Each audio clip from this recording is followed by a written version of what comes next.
Salut, c'est Thierry, agriculteur d'aujourd'hui. Alors aujourd'hui, on va tout simplement voir comment on fait un profil de sol. Alors donc je suis avec Laurent Salmon et puis Laurent Devauchel, donc qui sont à la fois du GEDA et puis de la Chambre d'agriculture, et on va regarder un peu comment on peut réaliser et vérifier l'état de son sol pour savoir les travaux qu'on va avoir à faire, éventuellement les reprises de printemps donc on va pouvoir avoir à faire sur mes sols. Donc voilà, on regarde ça tout de suite et le couteau c'est tout simplement pour travailler un petit peu les sols, hein, vous inquiétez pas.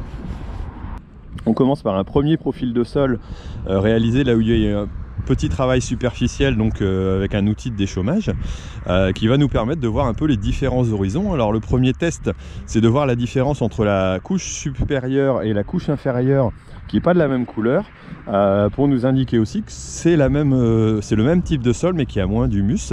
Donc on fait en grattant entre le pouce et l'index une partie et on se rend compte que voilà, au niveau granulométrie on a à peu près la même chose, on n'a pas de sable, ça reste relativement identique.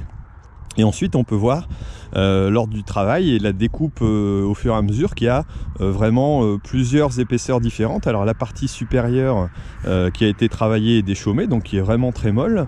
Une partie en dessous aussi qui arrive jusqu'à 20-25 cm, qui est tout simplement la partie qui a été passée au fissurateur, donc qui est plus ameubli aussi, mais encore j'allais dire relativement souple. Ensuite en dessous on a quelque chose d'un peu plus dur jusqu'à la limite de la semelle de labour qui doit se situer aux alentours de 30-35, les anciens labours qui ont été effectués dans la parcelle.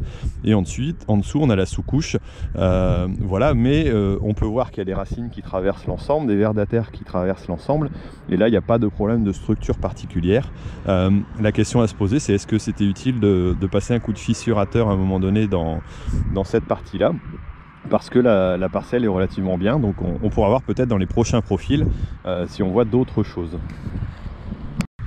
Pour le second profil, on va tout simplement reprendre la trace que j'ai faite avec le Telesco, et donc je vais aller la piocher pour vérifier un peu l'action qu'a pu avoir le poids du Telesco et son avancée sur le sol.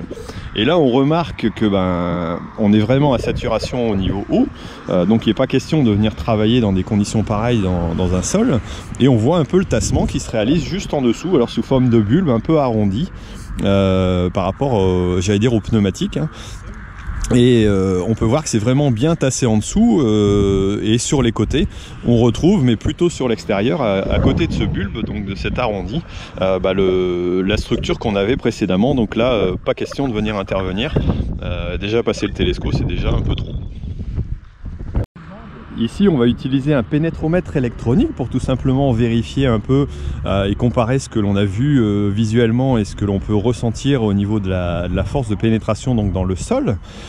D'abord sur la partie qui avait été tout simplement roulée, donc on voit sur la partie supérieure les différentes couches donc qui sont plus dures, et puis on va faire un second essai dans la partie qui est encore meuble, et là on voit bien dans la partie supérieure voilà que c'est vraiment très tendre quelque part, donc pas difficile du tout à descendre, et on arrive ensuite dans la partie plutôt plus j'allais dire moins travaillée, donc qui sera un petit peu plus dur, mais on reste tout à fait dans des normes j'allais dire relativement correctes pour un sol vu les conditions de sec et plutôt d'humidité. Alors on profite de notre passage donc avec le pénétromètre pour pouvoir aller voir le champ du voisin, et on va pouvoir remarquer donc qu'il y a là une semelle de labour, donc on voit la difficulté à faire pénétrer le pénétromètre à un certain endroit, donc c'est essentiellement entre 30 et 35 cm, hein, entre 25 et 35 cm j'allais dire.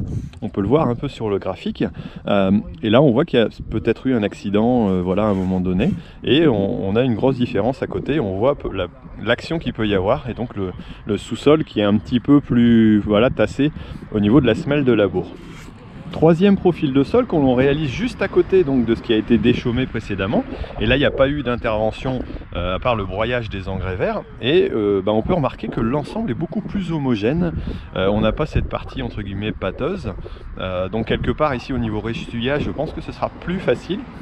Je me dis j'ai peut-être eu tort d'intervenir dans l'autre partie, mais on voit que c'est plus homogène, c'est pas tassé non plus, c'est compact sans être tassé, donc a priori Laurent nous dit que c'est plutôt intéressant, voilà.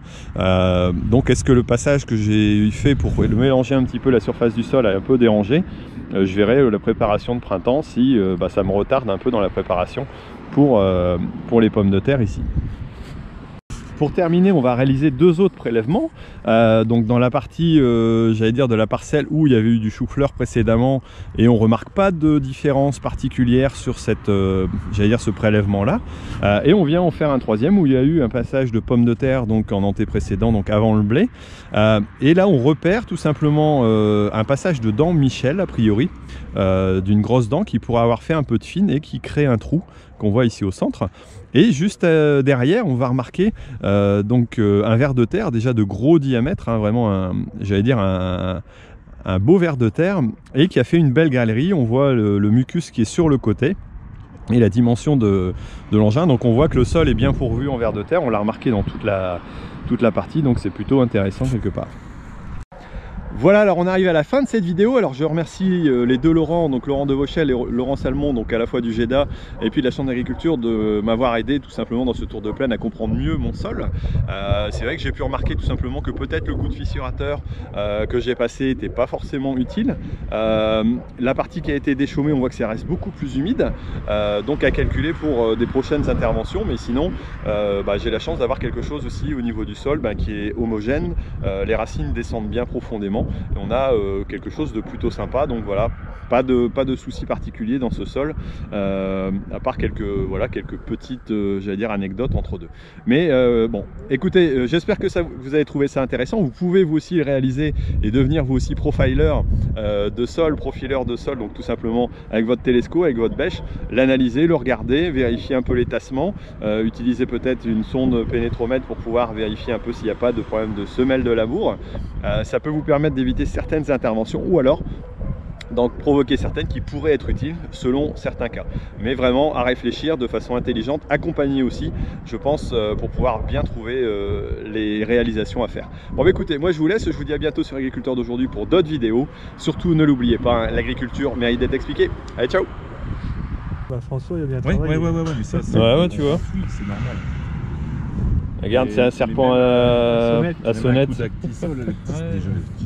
Sors le pipeau, on va le faire danser. Je veux dire, on aurait pu en trouver là. Bon allez, on va pas l'embêter plus longtemps. Hop.